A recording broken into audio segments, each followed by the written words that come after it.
ശിവജി നമ്മുടെ Warrington black hole പ്രാർത്ഥന മുറിയിലെ ജിജി ജോർജിന്റെ വൈഫാണ്.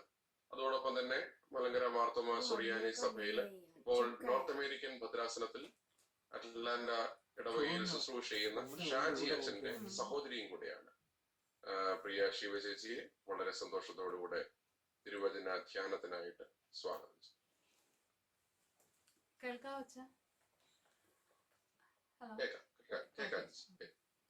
ഓക്കെ, ദൈവനാമത്തിന് മഹത്വം ഉണ്ടായിരിക്കട്ടെ. ഈ വെള്ളിയാഴ്ച ദിവസം ദൈവസന്നിധിയിൽ ഇരിപ്പാനും ദൈവവചനത്തെ പ്രഘോഷിപ്പാനും തന്ന ദൈവത്തെ ഓർത്ത് നമ്മോട് സ്തോത്രം ചെയ്യുന്നു. അതിന് അവസരമൊരുക്കി തന്ന ബഹുമാനപ്പെട്ട അച്ഛനോടും അതിൻ്റെ ഭാരവാഹികളോടുമുള്ള നന്ദി അറിയിക്കട്ടെ.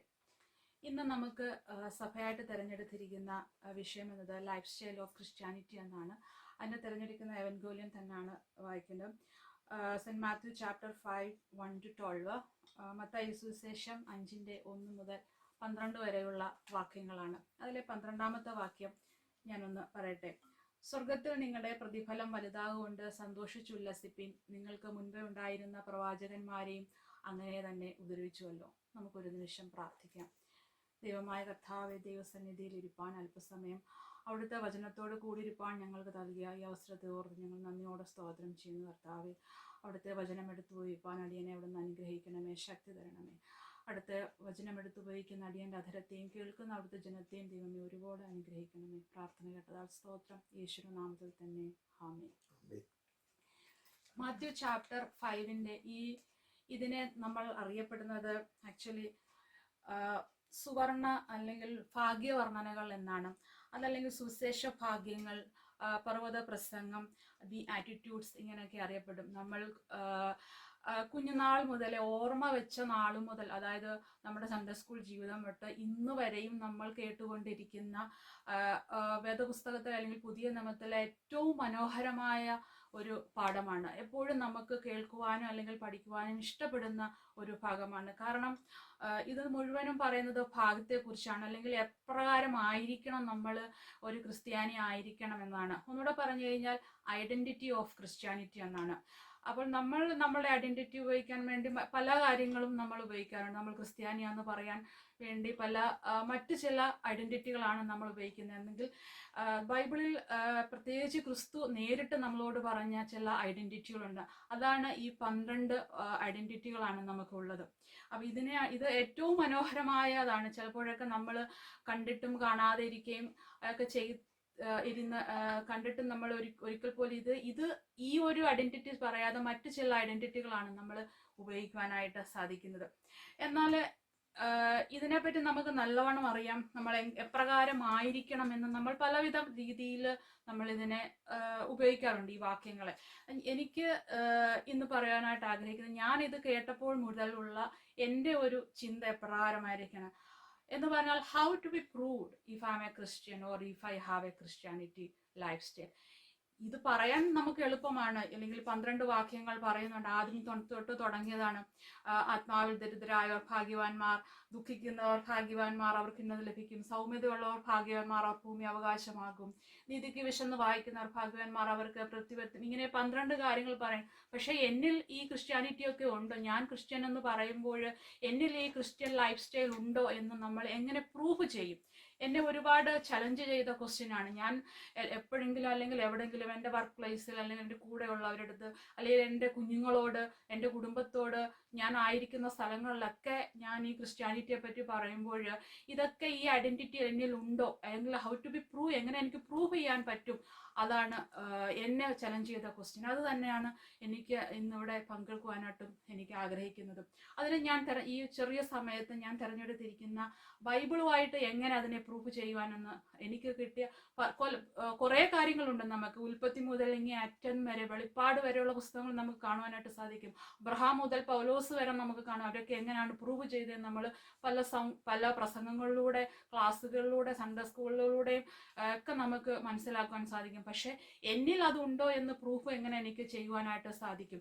അതിന് ഈ ചെറിയ സമയങ്ങൾ, ഒരുപാട് സമയമെടുത്താലേ നമുക്ക് ഇതിനെപ്പറ്റി പഠിക്കുവാനായിട്ട് സാധിക്കത്തുള്ളൂ. പക്ഷെ ഈ ഒരു കുഞ്ഞു സമയത്ത് ഞാൻ പറയാൻ ആഗ്രഹിക്കുന്ന 2 കാര്യങ്ങളാണ്. ഒന്നാമത്തെ, ഗലാത്യറിന്റെ ബുക്കിൽ 5 22 മുതൽ 23 വരെ, ഗലാത്യർ 5 22 to 23 പറയുന്ന കാര്യമാണ്. അത് നമുക്കറിയാവുന്നതാണ്. പരിശുദ്ധാത്മാവിന്റെ ഫലങ്ങൾ 9 ഫലങ്ങളുണ്ട്. പരിശുദ്ധാത്മാവിന്റെ സ്നേഹം, സന്തോഷം, സമാധാനം, ദീർഘക്ഷമ, ദയ, പരോപകാരം, വിശ്വസ്തത, സൗമ്യത, ഇന്ദ്രിയജയം.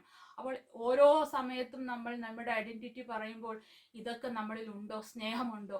ഞാൻ എൻ്റെ കുഞ്ഞുങ്ങളോട് സംസാരിക്കുമ്പോൾ, ഞാൻ എൻ്റെ കൂടെയുള്ളവരോട് സംസാരിക്കുമ്പോൾ, എൻ്റെ സംഘടനയിലുള്ളവരോട് സംസാരിക്കുമ്പോൾ, ഞാൻ ലീഡർഷിപ്പ് കൊടുക്കുമ്പോൾ ഞാൻ സ്നേഹത്തോടെയാണോ സംസാരിക്കുന്നത്? ഞാൻ സന്തോഷത്തോടെയാണോ സംസാരിക്കുന്നത്? എന്നിലൂടെ മറ്റുള്ളവർക്ക് സമാധാനം എനിക്ക് ലഭിക്കുന്നുണ്ടോ? അല്ലെങ്കിൽ എനിക്ക് ദീർഘക്ഷമയുണ്ടോ? അത് ദയയുണ്ടോ? പരോപകാരമുണ്ടോ? വിശ്വസ്തതയുണ്ടോ? സൗമ്യത, ഇന്ദ്രിയജയം. അപ്പോൾ ഈ ഇത്രയും 9 ഫലങ്ങൾ എന്നിലൂടെ ഉണ്ടെങ്കിൽ എനിക്ക് പറയുവാനായിട്ട് സാധിക്കും ഞാനൊരു ക്രിസ്ത്യാനിയാണെന്ന്, അല്ലെങ്കിൽ ഞാൻ ക്രിസ്ത്യൻ ലൈഫ് സ്റ്റൈലിലാണ് പോകുന്നതെന്ന് പറയാൻ സാധിക്കും. അതിന് ക്രോഡീകരിച്ച് മറ്റൊരു ദൈവവാക്യം കൂടെ ഞാൻ പറയാൻ ആഗ്രഹിക്കുന്നത് മീഖാ പ്രവചകന്റെ പുസ്തകം 6:8 അതിൽ ഇപ്രകാരം പറയുന്നു: മനുഷ്യ, നല്ലത് എന്തെന്ന് ഞാൻ നിനക്ക് കാണിച്ചു തന്നിരിക്കുന്നു. ന്യായം പ്രവർത്തിപ്പാനും ദയാതൽപരനായിരിക്കാനും നിന്റെ ദൈവത്തിന്റെ സന്നിധിയിൽ താഴ്മയോടെ നടപ്പാനും അല്ലാതെ എന്താണ് അവൻ നിന്നും ആവശ്യപ്പെടുന്നത്? ഈ കാര്യങ്ങളിലൊക്കെ നമ്മളിൽ ഉണ്ടെങ്കിൽ നമ്മളിൽ ക്രിസ്തുവിന്റെ ഭാവം നമ്മളിലൂടെ വരും. ഒരു ദിവസം ഞാൻ എൻ്റെ കേരളത്തിൽ നിന്ന് മുംബൈയിലേക്ക് ഞാൻ ട്രെയിനിൽ വരികയായിരുന്നു. ഞങ്ങൾ ഒരു ഹോളിഡേക്ക് വേണ്ടി പോയിട്ട് തിരിച്ച് എനിക്ക് എമർജൻസിയിൽ ആ ദിവസം തന്നെ വീണ്ടും മുംബൈയിലേക്ക് എനിക്ക് എമർജൻസി ആയിട്ട് വരേണ്ടതായിട്ട് വന്നു. അപ്പോൾ ആദ്യത്തെ 2 ദിവസത്തിന്റെ യാത്ര, പിന്നെ അത് കഴിഞ്ഞ് പെട്ടെന്ന് ആ ദിവസം തന്നെ തിരിച്ച് എനിക്ക് ട്രെയിനിൽ തന്നെ, ഒരു നോൺ സ്റ്റോപ്പ് ട്രെയിനിൽ തന്നെ എനിക്ക് വീണ്ടും കയറാനായിട്ട് ഞാൻ ട്രിവാൻഡ്രം വരെ യാത്ര വീണ്ടും ചെയ്തു. അവിടുന്ന് ട്രെയിനിൽ കയറിയപ്പോൾ ഒന്നാമത് ക്ഷീണിച്ചിരിക്കുകയാണ്, നല്ല വിഷമവുമുണ്ട്. കാരണം നാട്ടിലേക്ക് കുഞ്ഞുങ്ങളുമായിട്ട് വന്നതാണ്, വീണ്ടും എമർജൻസിക്ക് എനിക്ക് തിരിച്ചു പോകേണ്ടതായിട്ട് വന്നു ജോലി സംബന്ധമായി. അപ്പോൾ എല്ലാം കുഞ്ഞുങ്ങളെയും എല്ലാം ഫാമിലിയും എല്ലാം ഞാൻ അവിടെ തന്നെ നിർത്തിയിട്ട് വീണ്ടും വണ്ടി കയറിയപ്പോൾ ഒരുപാട് യാത്രക്കാരുണ്ട്. സാധാരണ ട്രെയിനിൽ കയറുമ്പോൾ നമുക്ക് പോയവർക്കൊക്കെ നല്ലോണം അറിയാം എങ്ങനെയാണ് അവിടുത്തെ ആറ്റിറ്റ്യൂഡ്, നമ്മൾ ലഗേജ് വെക്കുന്നത്, അല്ലെങ്കിൽ മറ്റുള്ളവരുമായിട്ട് നമുക്ക് യാതൊരുവിധ റിലേഷനും ഇല്ല. അപ്പോൾ എൻ്റെ കമ്പാർട്ട്മെന്റിൽ 4 പേരായിരുന്നു ഞങ്ങൾ ഉണ്ടായിരുന്നത്. അതിലെല്ലാവരും, ഞാൻ ഉൾപ്പെടെ എല്ലാവരും അവരവരുടെ കാര്യങ്ങൾ നോക്കി എങ്ങനെങ്കിലും രാത്രിയിൽ 7 മണിക്കാണ് ട്രെയിൻ പുറപ്പെടുന്നത്. അപ്പോൾ വരിക, ഭക്ഷണം കഴിക്കുക, എങ്ങനെങ്കിലും കിടന്ന് ഉറങ്ങണമെന്നായിരുന്നു. എന്നാൽ കൂടിരുന്ന ഒരു വ്യക്തി, ഒരു മനുഷ്യൻ, ഒരു മിഡിൽ ഏജ്ഡ് അല്ലെങ്കിൽ പ്രായമായുള്ള ഒരു മനുഷ്യൻ മറ്റുള്ളവരെ സഹായിക്കുക അല്ലെങ്കിൽ അവരോട് സൗമ്യതയിൽ സംസാരിക്കുകയും ആ ഒരു വേ ഓഫ് ടോക്കിംഗ് അല്ലെങ്കിൽ അവരുടെ പെരുമാറ്റം ഒക്കെ കണ്ട് എനിക്കും ഒരു നല്ല ഒരു ഇത് തോന്നി. കാരണം ദൈവികതയുള്ള ഒരു മനുഷ്യനാണല്ലോ എന്ന്. അന്ന് ആ ഒരു ക്ഷീണത്തിൽ ഞാൻ ഒന്നും ചോദിച്ചില്ല.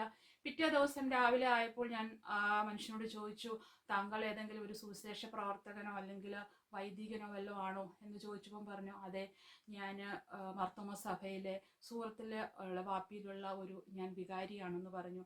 എന്നിട്ട് എന്നെ ചോദിച്ചതിനേക്കാൾ കൂടുതൽ എന്നെ അട്രാക്ട് ചെയ്ത് ആ പുള്ളി അച്ഛൻ തിരിച്ച് എന്നോട് ചോദിച്ചത്, ഞാൻ എൻ്റെ ഡ്രസ് കോഡ് കണ്ടോ അല്ലെങ്കിൽ ഞാനങ്ങ് ഫോണിൽ കൂടെ പറയുകയൊന്നും ചെയ്യുന്നത് താങ്കൾ കണ്ടില്ല, പിന്നെ താങ്കൾക്ക് എങ്ങനെ മനസ്സിലായി ഞാനൊരു വൈദികനാണെന്ന്?